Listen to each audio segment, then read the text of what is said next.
Oscar Temarou, bonsoir. Bonsoir. Alors la présentation des projets pour le Mahana Beach n'est pas terminée, il reste le dernier cabinet américain demain, mais au vu des premières maquettes qui ont été présentées, qu'en pensez-vous? Oui, avant de répondre à cette question, j'aimerais quand même adresser mes encouragements à ces deux familles de soldats haïtiens qui sont actuellement hors de danger, ça fait plaisir d'entendre ça. Et j'aimerais également faire une mise au point sur ce que M. Floss a dit il y a 48 heures. Je sais bien qu'il est un peu amnésique. En 2004, lorsque j'ai été élu président, il a été le premier à intervenir auprès de son collègue, M. Jacques Chirac. M. Jacques Chirac a donné des ordres à Mme Girardin de fermer les robinets. N'oubliez pas ça.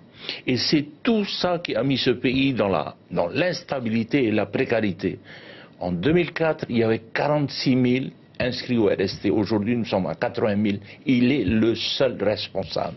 Alors Il faut qu'il arrête de mettre tout ça sur le dos de M. Temarou. C'est lui l'instigateur de tout ça. Et pour revenir au projet Mahana Beach, à ce projet, que pensez-vous de ces premières j'aimerais maquettes? vous dire que j'ai initié ce projet-là lors de mes déplacements en Chine jusqu'à Hainan. J'ai reçu ici ces investisseurs qui ont les moyens incroyables. Nous avons entendu parler de 120 milliards.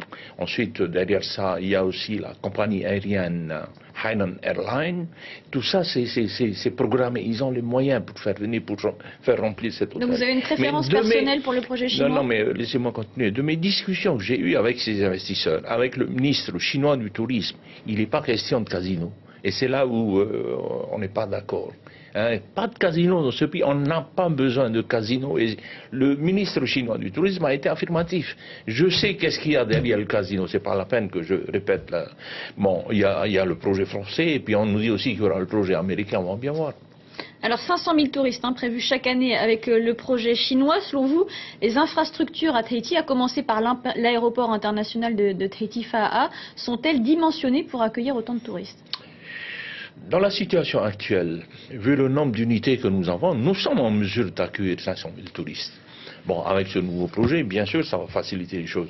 L'aéroport de Fa'a a besoin de gros investissements. Et là aussi, les Chinois ont les moyens pour investir ici à Fa'a. Non seulement à Fa'a. J'ai discuté encore hier, j'ai rencontré le nouveau consul de Chine, M. Ling Long, pour lui parler du projet des Marquises. La construction d'un aéroport aux Marquises est tout à fait justifiée si on veut développer durablement ce pays. Vous avez Hawaï à 2 heures d'avion, où il y a 7 millions de consommateurs, et tout le monde sait très bien que les Marquises, c'est la zone la plus poissonneuse. Et il y a des gros consommateurs de sushi à Hawaï. Voilà un projet qui tient la route. Une deuxième ouverture sur le monde. Bon, le projet de Ho, ça va faire une troisième ouverture sur le monde. Il y a beaucoup de choses à faire pour créer des emplois. Pour vous, le développement économique de la Polynésie passe donc par la Chine? Le projet de développement économique de notre pays, j'y crois. C'est un pays énorme, c'est un pays fantastique. Nous avons des ressources partout dans ce pays, ça il faut le savoir. Grâce à la Chine? Vous savez, quand on sera indépendant, on sera libre d'avoir des relations avec qui on veut. Oscar Temarou, merci d'avoir répondu à nos questions.